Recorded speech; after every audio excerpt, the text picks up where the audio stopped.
ನಮಸ್ಕಾರ, ರಿವ್ಯೂ ಚಾನಲ್ಗೆ ಸ್ವಾಗತ. ನಾನು ಸೌಖ್ಯ ಗಾಂವ್ಕರ್. ಕಾಂಗ್ರೆಸ್ನಲ್ಲಿ ಕುರ್ಚಿ ಕಿತ್ತಾಟ ಕ್ಲೈಮ್ಯಾಕ್ಸ್ಗೆ ಹೋಗ್ತಿದ್ರೆ ಈತ ಬಿಜೆಪಿಯಲ್ಲೂ ಕೂಡ ಅಚ್ಚರಿಯ ಬೆಳವಣಿಗೆ. ವಿಜಯೇಂದ್ರಗೆ ಹೈಕಮಾಂಡ್ ಬಲ ತುಂಬಿದ ಮೇಲೆ ರಾಜ್ಯ ನಾಯಕರೇ ಈಗ BYVಗೆ ಶಾಕ್ ಕೊಟ್ಟಿದ್ದಾರೆ. ಡೀಟೇಲ್ಸ್ ಇಡ್ತಾ ಹೋಗ್ತೀವಿ. ಮಿಸ್ ಮಾಡಿದ್ರೆ ನಮ್ಮ ಚಾನಲ್ನ ಸಬ್ಸ್ಕ್ರೈಬ್ ಮಾಡಿ, ನಿಮ್ಮ ಅಭಿಪ್ರಾಯ ಕಮೆಂಟ್ ಮಾಡಿ ತಿಳಿಸಿ. ಎಸ್ ವೀಕ್ಷಕರೇ, ಎರಡೂ ಪಕ್ಷಗಳಲ್ಲೂ ಕೂಡ ಕಿತ್ತಾಟ ತಾರಕಕ್ಕೇರಿದೆ. ಬಿಜೆಪಿಯಲ್ಲಿ ಸ್ವಲ್ಪ ಸೈಲೆಂಟ್ ಆಗಿ, ಕಾಂಗ್ರೆಸ್ ಅಲ್ಲಿ ವೈಲೆಂಟ್ ಆಗೋ ತರ ಕಾಣಿಸ್ತಾ ಇದೆ. ಕಾಂಗ್ರೆಸ್ ಅಲ್ಲಿ ನೋಡಿ, DK ಶಿವಕುಮಾರ್ ಅವರು ವೇಗ ಹೆಚ್ಚಿಸ್ಕೊಂಡಿರೋ ಹೊತ್ತಲ್ಲಿ ಸಿದ್ದರಾಮಯ್ಯನವರು ಎಂಥ ಠಕ್ಕರ್ ಕೊಟ್ಟಿದ್ದಾರೆ ಅಂದ್ರೆ, ಮನೆ ನವೀಕರಣ ಶುರು ಮಾಡಿದ್ದಾರೆ. ಅವರ ಅಧಿಕೃತ ಸರ್ಕಾರಿ ನಿವಾಸ ನವೀಕರಣ ಮಾಡಿಸ್ತಿದ್ದಾರೆ. ಸಾಮಾನ್ಯವಾಗಿ ಮನೆ ಖಾಲಿ ಮಾಡೋ ಪರಿಸ್ಥಿತಿ ಇದ್ರೆ ನವೀಕರಣ ಮಾಡಿಸಲ್ವಲ್ಲ, ಇನ್ನೊಂದು ತಿಂಗಳಲ್ಲೋ 2 ತಿಂಗಳಲ್ಲೋ ಮನೆ ಬಿಟ್ಟು ಹೋಗ್ತಾರೆ ಅಂದ್ರೆ, ಅಥವಾ CM ಕುರ್ಚಿಯಿಂದ ಕೆಳಗಿಳಿದ ಮೇಲೂ ಕೆಲವರು ನಿವಾಸ ಉಳಿಸ್ಕೊಳ್ಳೋರು ಇರ್ತಾರೆ, ಅದು ಬೇರೆ ವಿಷಯ. ಒಟ್ಟಿನಲ್ಲಿ ನವೀಕರಣ ಮಾಡಿಸ್ತಿರೋದು, ವಾಸ್ತು ಗೀಸ್ತು ಎಲ್ಲ ಸ್ವಲ್ಪ ಸರಿ ಮಾಡಿಸ್ತಿದ್ದಾರಂತೆ ಅನ್ನೋದು DK ಶಿವಕುಮಾರ್ ಅವ್ರಿಗೆ ಇನ್ನೂ ಸ್ವಲ್ಪ ಚುಚ್ಚದಂತ ಆಗ್ತಿರತ್ತೆ. ಅವರು ವೇಗಕ್ಕೆ ಬ್ರೇಕ್ ಹಾಕೋ ಪ್ರಯತ್ನ ಸಿದ್ದರಾಮಯ್ಯನವ್ರ ಕಡೆಯಿಂದ ನಡೀತಿದೆ. ಪಕ್ಷದ ಒಳಗಡೆ ಕಾಲೆಳೆಯುವ ಪ್ರಯತ್ನ ಜೋರಾಗಿದೆ. ಬಿಜೆಪಿಲಿ ಏನಾಗ್ತಿದೆ ನೋಡಿ, ಬಿಜೆಪಿಯಲ್ಲಿ ಲಿಂಗಾಯತ ನಾಯಕತ್ವಕ್ಕೆ, ವಿಜಯೇಂದ್ರ ಅವರ ಲಿಂಗಾಯತ ನಾಯಕತ್ವಕ್ಕೇನೆ ಸೆಡ್ಡು ಹೊಡೆಯೋ ಪ್ರಯತ್ನ ಆಗ್ತಿದೆಯಾ? ಹೈಕಮಾಂಡಿಂದ ಮೊನ್ನೆ ಕಾರ್ಯಕಾರಿಣಿ ಮೀಟಿಂಗ್ ಟೈಮಲ್ಲಿ ಹೈಕಮಾಂಡಿಂದ ಬಂದಂಥ ನಾಯಕರು ಸ್ಪಷ್ಟವಾಗಿ ಹೇಳಿದ್ರು, ಆರ್ ಅಶೋಕ್, ವಿಜಯೇಂದ್ರ ಮತ್ತು ಛಲವಾದಿ ನಾರಾಯಣ ಸ್ವಾಮಿ ಅವರ ನಾಯಕತ್ವದಲ್ಲಿ 28 ಚುನಾವಣೆಯಲ್ಲಿ ನಾವು ಎಲ್ಲರ ಬಲವನ್ನು ನಿರೀಕ್ಷಿಸ್ತಿದ್ದೀವಿ. ಒಗ್ಗಟ್ಟಿನ ಹೋಗಬೇಕು, ವ್ಯತ್ಯಾಸ ಇರೋದು ಸಾಮಾನ್ಯ ದೊಡ್ಡ ಪಕ್ಷದಲ್ಲಿ, ಬಟ್ ಅದನ್ನೆಲ್ಲ ಸರಿಪಡಿಸ್ಕೊಳ್ಬೇಕು ಅಂತ ಪಾಠ ಹೇಳಿ ಹೋದ್ರು. ಅದಾದ ಮೇಲೂ ಕೂಡ ವಿಜಯೇಂದ್ರ ಅವರೇ ಅಲ್ಟಿಮೇಟ್ ಲಿಂಗಾಯತ ನಾಯಕರಲ್ಲ ಅಂತ ತಮ್ಮ ಶಕ್ತಿ ವೃದ್ಧಿಸ್ಕೊಳ್ಳುವಂಥ ಪ್ರಯತ್ನ ಆಗ್ತಿದೆಯಾ ನೋಡಿ. ಅರವಿಂದ್ ಬೆಲ್ಲದವರು, ಇದೊಂದು ದೊಡ್ಡ ಕಾಂಟ್ರವರ್ಸಿ ಆಗಿದೆ. ಈಗ ಹೈಕಮಾಂಡ್ಗೆ ಕಂಪ್ಲೇಂಟ್ ಬೇರೆ ಹೋಗ್ತಿದೆ. ಕಾಂಗ್ರೆಸ್ ವಿರುದ್ಧ ಟೀಕೆ ಮಾಡ್ತಿರೋರ್ಗೆ ಈಗ ಬಿಜೆಪಿಯಲ್ಲೇ ಮುಜುಗರ ಆಗುವಂತಾಗಿದೆ. ಮೊನ್ನೆ ಜೋರು ಹೋರಾಟ ಆಯಿತು. ಎಷ್ಟು ಜೋರು ಹೋರಾಟ ಅಂದರೆ, ಈಗ ಸಿದ್ದರಾಮಯ್ಯನವರೇ ತಲೆ ಕೆಡಿಸ್ಕೊಂಡು ಉದ್ಯೋಗಾಕಾಂಕ್ಷಿಗಳಿಗೆ ಏನು ಮಾಡೋದಪ್ಪ, ಹೆಚ್ಚು ಕಡಿಮೆ ಆದರೆ ಸರ್ಕಾರಕ್ಕೆ ಬಿಸಿ ತಟ್ಟಿಸಿ ಬುಡಮೇಲ್ ಮಾಡೋಕ್ಕೂ ರೆಡಿ ಇವರು, ಅಂಥ ದೊಡ್ಡ ದಂಗೆ ಹೋರಾಟ ಆಗ್ಬಿಡ್ಬಹುದು ರಾಜ್ಯದಲ್ಲಿ ಅನ್ನೋ ತನಕ ಗುಪ್ತಚರ ರಿಪೋರ್ಟ್ ಇದ್ದಂಗೆ ಕಾಣಿಸ್ತಿದೆ. ರಾಜ್ಯಪಾಲರ ಹತ್ರ ನಿಯೋಗ ಸಚಿವರೆಲ್ಲ ಓಡೋಡ್ ಹೋಗಿ ಒಳ ಮೀಸಲಾತಿ ಸೈನ್ ಮಾಡಿ ಸರ್ ಅಂತೆಲ್ಲ ಜೋರು ಚಟುವಟಿಕೆಗಳು ಸಿದ್ದರಾಮಯ್ಯನವ್ರ ಮನೇಲಿ. ಈ ಉದ್ಯೋಗ ಭರ್ತಿ ಮಾಡದೇ ಇದ್ರೆ ಹೆಚ್ಚು ಕಡಿಮೆ ಆಗ್ಬಿಡತ್ತೆ ಅನ್ನೋ ತನಕ ಈ ಹೋರಾಟದಲ್ಲಿ ಬಿಜೆಪಿ ಭರ್ಜರಿಯಾಗಿ ಬಲ ತುಂಬತಲ್ವಾ. ಆದರೆ ವಿಜಯೇಂದ್ರ ಅವ್ರದ್ದೊಂದು ಸಣ್ಣ ಫೋಟೋ ಕೂಡ ಇಲ್ಲ. ಅರವಿಂದ್ ಬೆಲ್ಲದವರು ಲೀಡ್ ಮಾಡಿದ್ರು, ಅಂದರೆ ಅಲ್ಲಿ ಜಾಸ್ತಿ ಕಾಣಿಸ್ಕೊಂಡ್ರು. ಆರ್ ಅಶೋಕ್ ಅವ್ರನ್ನ ಕರೆಸಲಾಯಿತು. ಛಲವಾದಿ ನಾರಾಯಣ ಸ್ವಾಮಿ ಅವ್ರ ಫೋಟೋ ಇರುತ್ತೆ, ಅಶೋಕ್ ಅವ್ರ ಫೋಟೋ ಇರುತ್ತೆ, ಜೋಶಿ ಅವ್ರ ಫೋಟೋ ಇರುತ್ತೆ. ಬೆಲ್ಲದವರು ಸಹಜವಾಗಿ ಅವರೇ ಎಲ್ಲ ತಯಾರಿ ಮಾಡಿಸಿದವರು. ವಿಜಯೇಂದ್ರ ಅವರು ಬಿಜೆಪಿ ರಾಜ್ಯಾಧ್ಯಕ್ಷರು, ಹೌದಾ ಅಲ್ವಾ? ಹಾಗಾದ್ರೆ ಇಷ್ಟು ದೊಡ್ಡ ಹೋರಾಟ, ಪ್ರತಿಪಕ್ಷ ನಾಯಕರನ್ನು ಕರೆಸಿದ್ದಾರೆ.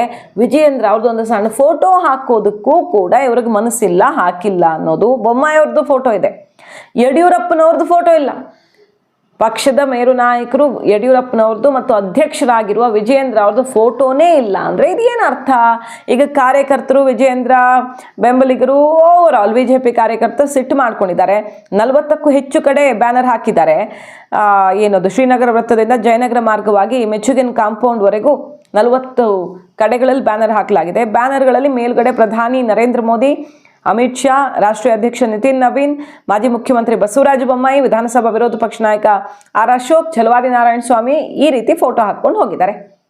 ಹಾಗಾದ್ರೆ ಏನಿದ್ರ ಅರ್ಥ? ವಿಜಯೇಂದ್ರ ನಾಯಕತ್ವಕ್ಕೆ ನೇರ ಸೆಡ್ ಹೊಡಿತಿರೋದ? ಒಂದು ರೀಸನ್ ಬೇಕಲ್ವಾ? ಪಕ್ಷದ ಅಧ್ಯಕ್ಷರ ಫೋಟೋ ಬ್ಯಾನರ್ ಅಲ್ಲಿ ಇರಲ್ಲ ಅಂದ್ರೆ ಒಂದು ರೀಸನ್ ಬೇಕು. ಏನಿದ್ರ ಅರ್ಥ ಅಂತ ಈಗ ಹೈಕಮಾಂಡ್ಗೆ ಕಂಪ್ಲೇಂಟ್ ಕೊಡೋದಕ್ಕೆ ಮುಂದಾಗಿದ್ದಾರೆ. ಈ ರೀತಿ ಮಾಡ್ಕೊಂಡು ಹೋದ್ರೆ ಪಕ್ಷವನ್ನ ಮುನ್ನಡೆಸೋದು ಹೇಗೆ? ಅಲ್ಲಿಂದ ಸಮಾಧಾನ ಮಾಡೋದು ಮತ್ತಿಲ್ಲಿಂದ ಚೂಟೋದು ಮಾಡ್ತಿದ್ರೆ ಪಕ್ಷ ಮುನ್ನಡೆಸೋದು ಹೇಗೆ? ಕಾಂಗ್ರೆಸ್ನ ವಿರುದ್ಧ ನಾವು ಹೋರಾಟ ಮಾಡೋದಿರ್ಲಿ, ಆಡಳಿತ ಪಕ್ಷವನ್ನು ತರಾಟೆಗೆ ತಗೊಳ್ಳೋದಿರ್ಲಿ, ಈ ರೀತಿ ನಮ್ಮ ವಿರುದ್ಧನೇ ನಾವು ಹೋರಾಟ ಮಾಡ್ಕೊಳ್ತ ಕೂತ್ರೆ, ಈಗ ಇದನ್ನು ವಿರೋಧಿಸ್ತಿರೋರು ಹೇಳ್ತಿರೋದೇನು? ಹೋರಾಟಕ್ಕೆ ಹೋಗಿ ಅಲ್ಲೂ ಕೂಡ ಮುಜುಗರ ಆಗೋ ರೀತಿಯಲ್ಲಿ ಆಯ್ತು. ಕೆಲವರೆಲ್ಲ ಗೋ ಬ್ಯಾಕ್ ಅಂತ ಹೇಳ್ಬಿಟ್ರು. ಆರ್ ಅಶೋಕ್ ಅವ್ರಿಗೆ ಮುಖದ ಮೇಲೆನೆ ಗೋ ಬ್ಯಾಕ್ ಅಂದರು. ನೀವಿದ್ದಾಗ ಏನಾಗಿತ್ತು ಅನ್ನೋ ರೀತಿಯಲ್ಲಿ ಆ ಹೋರಾಟವನ್ನು ಯಶಸ್ವಿಯಾಗಿ ಬಿಜೆಪಿ ಏನು ಲಾಭ ಪಡಿಬೇಕಿತ್ತು ಅದನ್ನೂ ಸರಿಯಾಗಿ ಮಾಡಿಲ್ಲ. ಅಲ್ಲೂ ಮುಜುಗರ ಆಗಿ ಪಕ್ಷದ ಮಾನನೂ ಹೋಗೋ ರೀತಿ ಈ ಥರ ಬ್ಯಾನರಲ್ಲಿ ಊರು ಬಾಗಿಲು ಮಾಡ್ಕೊಂಡು ಕೂತಿದ್ದೀರಿ ಅನ್ನೋ ರೀತಿ ಆಕ್ರೋಶ ವ್ಯಕ್ತವಾಗಿದೆ. ಮೊದಲು ಹೈಕಮಾಂಡ್ ಆ್ಯಕ್ಷನ್ ತಗೊಳ್ಬೇಕು. ಸರಿ, ಕಾರ್ಯಕಾರಿಣಿಗೆ ಬಂದರು, ಏನೋ ಸೂಚನೆ ಸುಳಿವು ಕೊಟ್ಟರು, ಕ್ಲಾರಿಟಿ ಕೊಟ್ಟರು, ಎಲ್ಲ ಸರಿ. ಆದರೆ ಅಧಿಕೃತವಾಗಿ ಬಲ ಕೊಡದೆ ಹೋದರೆ ಇದು ಇದ್ದು ಇಲ್ಲದಂತಲ್ವ ಅಧಿಕಾರ ಅನ್ನುವಂಥ ಆಕ್ರೋಶವೇ ಮತ್ತೆ ಪಕ್ಷದ ಒಳಗಡೆ ಸಿಡಿತಾ ಇರೋದು. ಸೊ ವಿಜಯೇಂದ್ರ ಅವರಲ್ಲಿ ಪ್ರೆಸ್ ಮೀಟ್ ಮಾಡಿ ಇದ್ರ ವಿರುದ್ಧ ವಾಗ್ದಾಳಿ ನಡೆಸಬೇಕಾಗಿ ಬರುತ್ತೆ. ಈ ಕಡೆ ಈ ನಾಯಕರು ತಮ್ಮದೇ ನಾಯಕತ್ವ, ನಾವು ಮಾಡಿರೋ ಹೋರಾಟಕ್ಕೆ ವಿಜಯೇಂದ್ರ ಅವ್ರನ್ನ ಯಾಕೆ ಕರೆಯೋಣ ಅನ್ನೋ ರೀತಿಯಲ್ಲಿ ಪಕ್ಷದ ಕಾರ್ಯಕ್ರಮವನ್ನು ಒಂದು ಗುಂಪಿನ ಕಾರ್ಯಕ್ರಮ ಮಾಡಿದ್ರ ಅನ್ನುವಂಥ ಆಕ್ರೋಶ ಬೇರೆ ಸಿಡಿತು. ಹಾಗಾಗಿ ಯಾವಾಗ ಇವರು ಕಾಂಗ್ರೆಸ್ಸನ್ನು, ಆಡಳಿತ ಪಕ್ಷವನ್ನು ತರಾಟೆಗೆ ತಗೊಳ್ತಾರೆ, ಪರಿಸ್ಥಿತಿ ಹೀಗಾಗಿ ಕೂತಿರೋವಾಗ ಅನ್ನೋದೇ ವಿಚಾರ. ಇಷ್ಟು ದೊಡ್ಡ ಹೋರಾಟ, ಇದು ಸಣ್ಣ ಹೋರಾಟ ಅಲ್ಲ ನೋಡಿ. ಅವತ್ತೊಂದಿನ ಮಾಡಿದ್ರು ಬಿಟ್ಟರು ಅಲ್ಲ. ಸರ್ಕಾರ ಎಷ್ಟು ತಲೆ ಕೆಡಿಸ್ಕೊಂಡಿದೆ ಅಂದರೆ, ತಕ್ಷಣ SC ST ಮಿನಿಸ್ಟ್ರುಗಳನ್ನೆಲ್ಲ ಕರೀತಾರೆ CM. ಒಳ ಮೀಸಲಾತಿ ಸಮಸ್ಯೆ ಹೆಂಗೆ ಸರಿ ಮಾಡೋದು ನೋಡ್ತಾರೆ. ಈಗ BJP ಕಡೆಗೆ ಎತ್ತ ಹಾಕೋದಾ ಅನ್ನೋ ತನಕನೂ ಕೇಂದ್ರ ಸರ್ಕಾರದ ಕಡೆ ಬೆರಳು ತೋರಿಸೋದು, ಇಲ್ಲ ರಾಜ್ಯಪಾಲರ ಸಹಿ ಮಾಡಲಿಲ್ಲ ಅದಕ್ಕೆ ಆಗ್ತಿಲ್ಲ ಅನ್ನೋದು, ಇಲ್ಲ ಕೋರ್ಟ್ ಇಲ್ಲಿದೆ ಅನ್ನೋದು, ಏನೋ ಒಂದು ರೀಸನ್ ಆದರೂ ಬೇಕು. 1 ವಾರ ಡೆಡ್ಲೈನ್ ಇದೆ, 1 ವಾರದಲ್ಲಿ ಮಾಡಿಕೊಟ್ಟಿಲ್ಲ ಅಂದರೆ ಯುವಕರು 1000 ಸಂಖ್ಯೆಯಲ್ಲ, ಲಕ್ಷ ಸಂಖ್ಯೆಯಲ್ಲಿ ನುಗ್ಗೋದಕ್ಕೆ ರೆಡಿ ಇದ್ದಾರೆ. ಆ ರೀತಿ ಹೋರಾಟ.